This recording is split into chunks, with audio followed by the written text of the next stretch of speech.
Welcome back, Waterloadable episode 32, time to reassemble. So before I do anything, I probably should have done this the other day. I need to pressure test the coolant system just to make sure that this plate at the bottom is okay. And before I do that, I need to fit the other hose which goes up here down to the hard pipe under there. I had left that because I was going to do some other stuff, but I'm going to save that for another day.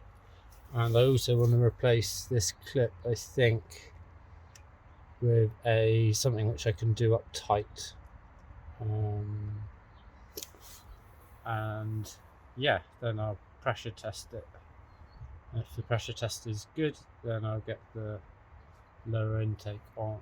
Also need to do the knock sensor and plug in the knock sensor before I put the lower intake on. Alright, snagging took a little longer than I thought, but I am ready to pressure test. It's just started raining and the sun's about to drop, so probably going to be the last bit today. I'll get it up to pressure and then keep them coming and checking, and I'll keep you updated in the next chapter. Morning all, welcome back. It's the next day. I got beaten by the rain and the darkness last night. I think, well, I just found I'd left a hose unplugged down there. The radiator screw on the bottom wasn't tight, and I figured the pressure tester might not be working just because there's so much air to fill in there without any water. So I just chucked in 5 litres and spotted some drips, and it was that pipe which I'd missed down there. Just going to check levels, top it up a bit more, and then have another go with the pressure tester. Annoyingly, it is stuck on 2 psi, but maybe that would reset itself after it's seen a bit of pressure. Did test it a bit, and I am getting air out at the end where it's meant to come out. So I think it's just too many holes, not enough water yesterday. So we'll try again. I've also got to pop out in a bit, so it'd be good if I could get it up to pressure and then leave it while I go out, and then I'll know when I get back whether we are good to go or whether we've got any problems. Right, I think that's enough water in there now. It's been burping quite a lot. I tried the bleed. I just opened it a crack and it gushed. So yeah, it definitely works. Just be aware of that. I'm planning to route mine into an overflow tank anyway, and I'm glad that I'm doing that because loads gushed out when I opened the tap. So be careful with that one. That's not even up to temperature. So yeah, I'm gonna try and burp the rest of this in. If not, just scoop it out and put it into another bottle and get the pressure tester on there, and then see how that goes. Okay, so the gauge definitely doesn't work. That's a shame, but it is pressurizing. It is doing its job. So I'm going to leave it like that for an hour or so. Inspect anywhere where it might leak. Oh, that was me. That is just overspill from when I tested out the thing, I think. What was that? The important one is that's looking dry though. Not sure whether that is. I can get my adjustable on that. I might just give that bottom one another tighten just to be on the safe side. I am about to go and buy a bigger spanner for that anyway, so I think they're 26mm.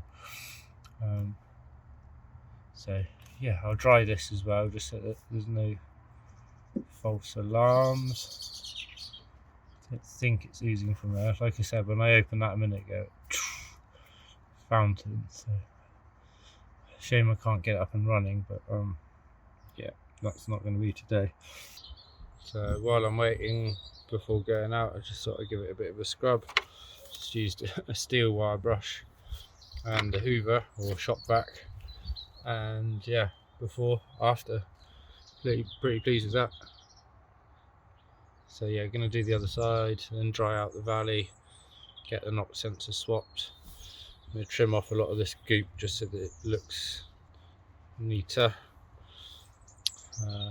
and yeah, get the lower intake in. Right, it's been an hour since I loaded it up and it's still held pressure. Can't see any leaks down in the valley or anywhere else. Everything that I dried earlier is still dry. So I'm going to say that is good for reassembly. So I'm going to get this out of the way. I put in a towel there to try and absorb some of the stuff that was in the valley. Going to get that nice and dry. Get the knock sensor and harness on. Mustn't forget that. That will be a schoolboy error. And then just rebuild all the way up. Okay, knock sensor and harness provisionally in. Looks a bit tight at the moment just because I pulled it out of the way, but I'm hoping that will kind of sit in that gap and slacken off a bit. All looks like everything's going to line up, which is good. And then that will mount onto the plenum.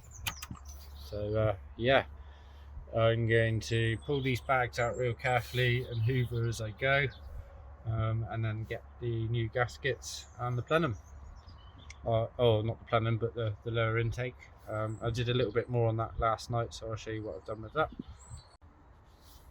Right, we're doing well. We're all cleaned up, ready for gaskets. I'm not going to put loads of silicone on like I did last time, but I am going to use some of this spray just to add another layer to each side of the gasket.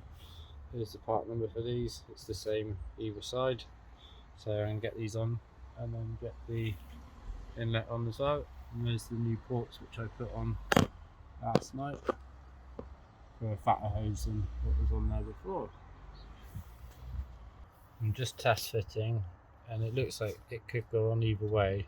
I'm going to have it with the raised bit pointing up. It does go on the other way, but this way it kind of sits better, so I'm pretty sure that's how it's meant to be. If I've done this wrong, please mention in the comments so that the next person gets it right. I don't think it'll make all that much difference. So I've done 2 coats of this now. It's roundabout tacky, so I'm going to put them on. Nice stuff that. It's quite expensive, that cam, but I think it will last a while, and it saves packing about with extra silicone, which I kind of like to do for peace of mind, but sometimes it's a bit excessive and messy. This I think will be a lot cleaner overall. So yeah, time to get these on. Right, big moment. This is back in. I'm going to get some masking tape on the top just to seal it up again, and then torque it down. This is very exciting for me because when I did it last time around, it was all very rushed because of not having another car and the Forester getting written off. This time, being able to take my time, it's been good. So yeah, nearly there. All right, I'm going to give a blob of copper grease to all the bolts that are going in and on the main studs, just so that I can torque that up properly. The one which is going to hold the LPG rail, though, I'm actually going to put some anti-seize on. It will work as lube to get it torqued up. Not anti-seize, sorry, thread lock, because that's mission critical that doesn't come undone. I don't think any of the others will do anyway, but I just want a bit of extra protection on that stud. But everything else will get a little bit of copper ease. Okay, injector time. Here's the part number for anyone that's interested. I got a super good deal on these from Performance Engine Solutions, or GB Enterprise, where I work part-time. Since found out there is a connector which I think is the same as the Nissan one, but that's by the by. And I've seen them and they are a little bit more expensive, so these are an absolute bargain. I know most go for GTR ones, but these were cheaper all round, so hopefully they all fit and everything is good. I've got some rubber specific grease to use on the O-rings. If I knew this was going to be a straight fit, I would fit them all to the rail first. That's what you're meant to do. This is going to be awkward, so I'm going to get them into the intake first and then worry about the rail afterwards, because I might need to give that a bit of a tactical bend in order to make it all fit. So we'll see. Right, they're in. I've greased the top O-ring now as well. I am a bit dubious. I kind of feel like they want to be further in the ports. So we'll see. This could be a catastrophe, or it could work, but hey. So next conundrum is to get this thing to line up with these and then make up the difference in height. because there is a 10mm difference and there was a 5mm spacer, so we'll see whether we can fashion something up at home. If not, that might be a job for when I get back to work tomorrow. Ta-da! Done! And they didn't have to be too brutal. So provided they all seal, happy days. I did think that was going to be off because of the height and all this. I'm a bit of a worrier and I've been worrying about it, but that all went pretty good. So I'm just going to use a caliper now to measure the depth there, estimating difference 15mm, but it feels a lot less than that.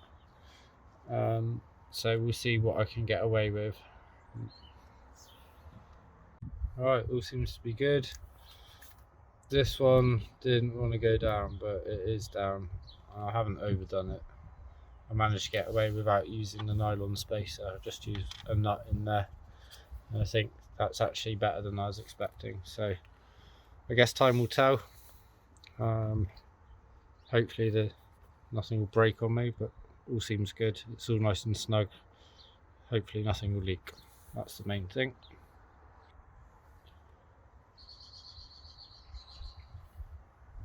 So got the harness all in. Seems a little bit tighter than I'd have hoped.